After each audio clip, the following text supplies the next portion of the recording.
Hello বন্ধুরা, তোমরা কেমন আছো? আশা করি খুবই ভালো আছো। আমিও খুব ভালো আছি। আর দেখো, আজকে আমি এই শাক দুটো নিয়ে এসেছি। তো এই শাক দুটো তোমরা সকলেই চেনো, আর তোমাদের নতুন করে কিছু বলার নেই। দেখেই তো বুঝতে পেরেছো এটা কী শাক। আর এটা আজকে আমি বাড়িতে বানাবো। তো এটা আমি বাড়িতে বানাবো খুদের ভাতের সঙ্গে খাওয়ার জন্য।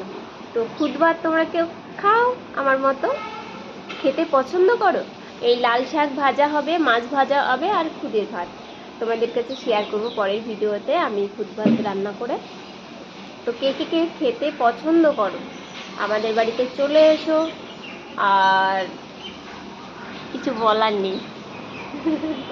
কি বলবো, তো অবশ্যই সাপোর্ট করো, পাশে থেকো। অনেক সাপোর্ট করেছো, অনেক অনেক ধন্যবাদ সবাইকে। ভালোবাসা নিও, ভালোবাসা দিও। সাবস্ক্রাইব করতে ভুলো না। Tata, by.